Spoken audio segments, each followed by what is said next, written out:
وعلیکم رحمۃ اللہ جی میرے پیارے بھائی، آپ کی ویڈیو تو میں نے پلے نہیں کی، لیکن کل اتفاق سے آپ کا سوال بھی تھا صبح کے وقت اس داڑھی متعلق اور کیا تھا، اور فیس بک پر غالباً ان کی ان کی ایک پکچر دیکھی تھی، کوئی دوستوں دشمنوں کے حوالے سے تھی کہ تم دشمنی کرتے رہو اللہ مجھے عروج دے گا، یہ وہ وغیرہ وغیرہ، تو وہ پکچر ہی تھی۔ تو پکچر کو میں نے دیکھا، وہ واضح طور پر یہ تھی کہ داڑھی جو ہے وہ گالوں کے اوپر، اور کہیں بہت نیچے نہیں، کافی نیچے تک جو ہے وہ داڑھی کو کاٹا گیا تھا۔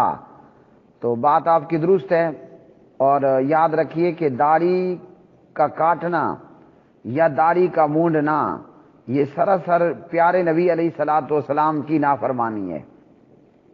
اب عالم نافرمانی کرے تو تب بھی نافرمانی ہے، اور جاہل نافرمانی کرے تو تب بھی جو ہے وہ نافرمانی ہے۔ قصور ہم عوام کا ہے۔ جیسے میں کل عبد المنان راسخ صاحب حافظہ اللہ کو سن رہا تھا، تو انہوں نے کہا کہ جناب جسے کچھ بھی نہیں آتا آپ اسے ممبر پہ کھڑا کر دیتے ہو، اور بس صرف یہ کہ آپ اس کی توتی بانسری پہ جو ہے فدا ہو جاتے ہو، اگر میں کہوں کہ تم عاشق ہو جاتے ہو۔ تو داڑھی کا کاٹنا یا داڑھی کا مونڈنا سراسر نبی صلی اللہ علیہ وسلم کی نافرمانی ہے۔ کل بھی بتایا، آج بھی بتاتا ہوں کہ پیارے نبی علیہ السلام نے آف اللحا اوف اللحا وغیرہ فرمایا کہ داڑھیوں کو معاف کر دو، داڑھیوں کو پورا کرو، داڑھیوں کو چھوڑ دو، لٹکا دو۔ تو داڑھی، ان تمام احادیث کا خلاصہ ائمہ دین نے کیا دیا؟ نہ بلیٹ نہ کینچی۔ ان احادیث کا، یہ بخاری کی حدیث، مسلم کی حدیث، جامع ترمذی کی روایات، مسند امام احمد ابن حنبل رحمۃ اللہ علیہ کی روایات، ان تمام احادیث نے کیا بتایا؟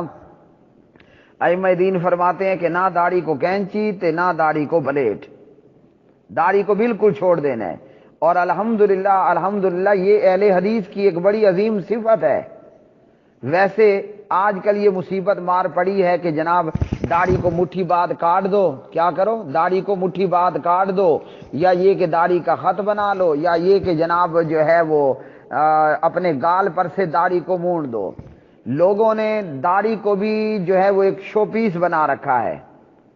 داڑھی کا کاٹنا مونڈنا یہ سراسر نبی علیہ الصلوۃ والسلام کی سنت، فعلی سنت کی بھی اور قولی سنت، قولی حدیث کی بھی سراسر خلاف ورزی ہے۔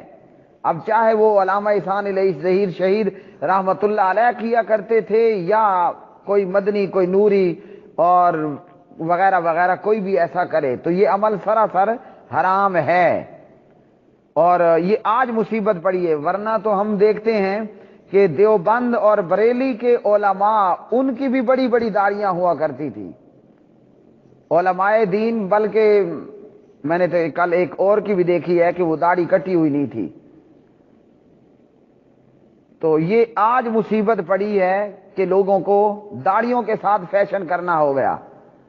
تو داڑھی کو چھوڑ دینا چاہیے۔ نبی علیہ الصلوۃ والسلام کے اوپر ہم یہ تو کہتے ہیں میں صدقے تیواری جاؤں تے فلاں فلاں، لیکن وہ ہوتا ہمارا منہ زبانی ہے، پہلے میں پھر کوئی اور۔ اللہ تعالی ہمیں عمل کی توفیق عطا فرمائے۔ تو میرے پیارے بھائی، اس کا طریقہ یہ ہے کہ اصلاح کا طریقہ یہ ہوتا ہے کہ آپ اس کو فیس ٹو فیس، میرے فیس ٹو فیس تو وہ ہے نہیں کہ میں ان کو کچھ کہوں۔ ایک اور حضرت جی کو میں نے کہا تھا، وہ بڑے شاہ صاحب کے پروگراموں میں جو ہے وہ میزبانی اختیار کرتے ہیں، لیکن داڑھی کو ٹوٹلی بلیڈ لگا کر رکھا۔ تو فیس ٹو فیس ان کو کہا کہ جناب داڑھی کو چھوڑ دو، معاف کر دو، لٹکا دو، پورا کر لو۔ تو اب انہوں نے کہا نہیں ماننا ہم نے۔ تو ایسے لوگوں کے متعلق یہ ہے کہ ہم کوشش کریں کہ ان کو آگے نہ لائیں۔ ویسے تو گناہگار ہر بندہ ہی ہے۔ ایک یہ ہے کہ چلو کوئی گناہ کرتا ہے تو پردے گرا لیتا ہے، کچھ شرم و حیا بھی ہوتی ہے۔ داڑھی کے ساتھ ظلم کرنے والا ایسا بے حیا ہے کہ وہ پبلکلی یہ گناہ کرتا ہے، یعنی ظاہر ظہور یہ گناہ کرتوت کرتا ہے۔ اور پیارے نبی علیہ السلام نے فرمایا کل امتی یدخلون الجنہ، میری ساری امت جنت جائے گی۔ مطلب کیا ہے؟ جتنے توحید والے، جتنے مرضی گناہگار ہوں، جنت جائیں گے۔ اور دیگر احادیث کے اندر وَإِن زَنَا وَإِن سَرَقَ، جنت توحید والا جائے گا۔ فرمایا میری ساری امت جنت میں جائے گی، الا المجاہرین، سوائے کھلما کھلا جہرن گناہ کرنے والے، اوپنلی گناہ کرنے والے۔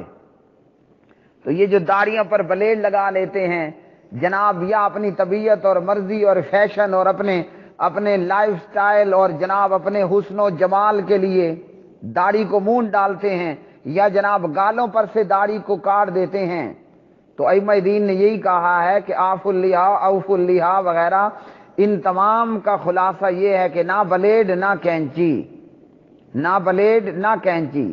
داڑھی تو مرد کا حسن و جمال ہے، تو آپ ایک داڑھی منڈے کو بھی دیکھیں اور سبحان اللہ آپ ایک داڑھی والے کو بھی دیکھیں، تو اگر ایمان ہو نا آنکھوں میں، داڑھی والا تو دلہن سے زیادہ خوبصورت ہے، اور سبحان اللہ داڑھی کے کیا کہنے۔ اس دفعہ کے عمرے میں اللہ تعالیٰ بار بار لے کر جائے، میں حرم مکی کے اندر تھا، تو باب فات سے اندر یا باب عمرہ کے اندر کی طرف حرم میں وہ ہمارے بھائی بیٹھے ہوتے ہیں، کتابیں چھوٹی چھوٹی دے رہے ہوتے ہیں، میں اس کے پاس سے گزرا تو ٹیبل پر دیکھنے لگا کیا پڑا ہے، تو اس نے کہا کہ آپ اہل حدیث ہیں؟ میں نے کہا جی بالکل اہل حدیث ہوں، مگر یہ بتائیں کہ آپ کو کیسے پتہ چلا کہ میں اہل حدیث ہوں؟ میں نے تو صرف سلام کیا ہے یا سلام کا جواب دیا ہے۔ کہا کہ میں نے یہ اس طرح پہچانا کہ آپ اہل حدیث ہو آپ کے چہرے پر موجود داڑھی کو دیکھ کر، کہ یہ مقلد اور غیر اہل حدیث اپنی گالوں پر موجود داڑھی کو کینچی بلیڈ مار کے ختم کر دیتے ہیں، اور اہل حدیث کی نشانی یہ ہوتی ہے کہ وہ آف اللحا اوف اللحا وغیرہ پر پورا پورا عمل کرتا ہے۔ ویسے تو ہمیں جو کمرے اور چار دیواری کے اندر کا معاملہ ہے اس میں بھی اللہ کا خوف رکھنا چاہیے، اس لیے پیارے نبی علیہ الصلوۃ والسلام نے ہمیں دعا سکھائی ہے، اللہم واسألک خشیتک فی الغیب والشہادہ، اللہم واسألک خشیتک فی الغیب والشہادہ، اللہم واسألک خشیتک فی الغیب والشہادہ۔ اے اللہ مجھے چھپے میں بھی اور ظاہراً میں بھی، مجھے چھپے ہوئے میں بھی اور اوپنلی بھی اپنا خوف، اپنی خشیت عطا کر، میں تجھ سے تیرے ڈر کا، تیری خشیت کا سوال کرتا ہوں کہ میں بڑے مجمع کے اندر بھی تجھ سے ڈرنے والا ہوں اور میں بند کمرے کے اندر بھی تیرا خوف اور ڈر رکھنے والا ہوں۔ تو وہاں بھی نیک اعمال کرنے کی کوشش کرنی چاہیے، لیکن داڑھی کا کاٹنا، مونڈنا، بلیڈ یا گالوں پر سے داڑھی کو اتار لینا، یہ تو ایک ایسا بدنما گناہ ہے کہ، اور پھر وہ جس کو کیمرے کی آنکھ سے سینکڑوں ہزاروں لوگ دیکھ رہے ہوں۔ ایک یہ ہے کہ کسی کو 1 2 10 15 20 بندوں کا جناب کو درشن ہو جاتے ہیں، اور ایک یہ ہے کہ وہ کیمرے کے سامنے ہے اور اسے سینکڑوں ہزاروں لوگ اس کے درشن کر رہے ہیں، اور چہرہ اس کا منڈا ہوا ہو، داڑھی کو اس نے فیشن بنا لیا ہو، حالانکہ داڑھی نبی علیہ السلام کی سنت ہے اور داڑھی کا رکھنا فرض ہے۔ فتاوی اسلامی عبدالعزیز بن عبداللہ بن باز رحمۃ اللہ علیہ۔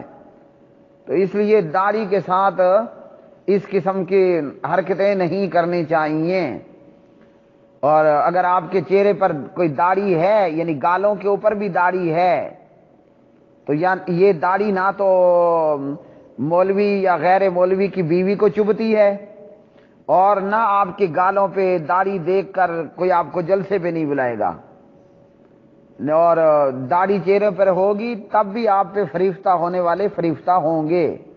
تو یہی دعا کر سکتے ہیں کہ اللہ تعالیٰ سب سے پہلے مجھ کو ہدایت عطا فرمائے، اور پھر ہم سب کو اللہ تعالیٰ ہدایت عطا فرمائے اور نیک اعمال کی جلدی کرنے کی توفیق عطا فرمائے۔ آج ہمارے بیانات کے اندر اثر اس لیے 0% ہو رہا ہے کہ اللہ ہمیں معاف فرمائے، ہمیں معاف فرمائے، ہمیں معاف فرمائے، ہمیں بچا لے کہ ہم بہت بے عمل اور بہت بد عمل ہیں۔ لا حول ولا قوت الا باللہ العلی العظیم۔ اللہ تعالی ہماری حفاظت فرمائے۔